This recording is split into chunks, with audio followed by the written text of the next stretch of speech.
पटना की एक पतली गली में एक बूढ़ा रिक्शा हर रोज सुबह निकलता था, लोगों को दफ्तर पहुंचाने, बच्चों को स्कूल छोड़ने और बूढ़ों को मंदिर तक ले जाने के लिए। ये रिक्शा चलाते थे राम बाबू।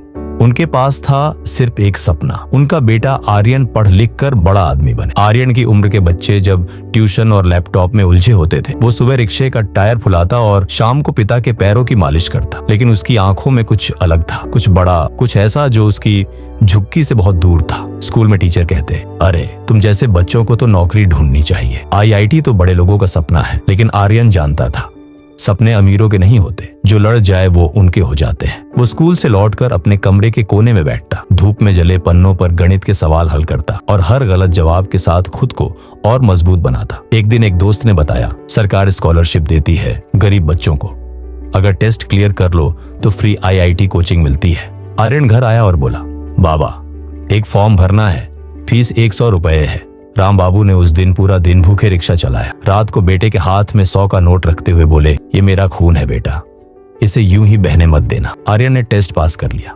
अब हर दिन सुबह 4 बजे उठता, रिक्शा धोने में पिता की मदद करता और फिर 6 बजे से कोचिंग क्लास।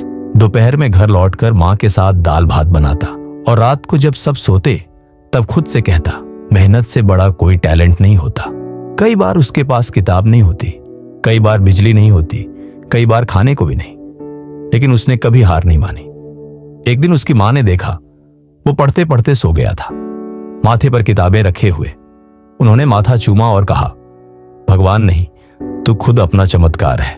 IIT JEE का दिन आया, बिना घड़ी के, बिना ब्रांडेड शर्ट के, लेकिन आत्मविश्वास से भरा हुआ।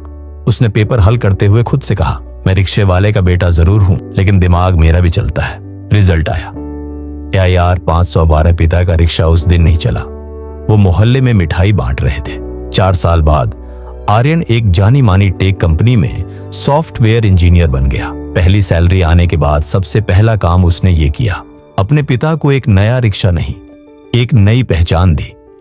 और फिर वापस पटना लौटकर एक फाउंडेशन शुरू किया, उड़ान, गरीब बच्चों के सपनों को पंख देने के लिए।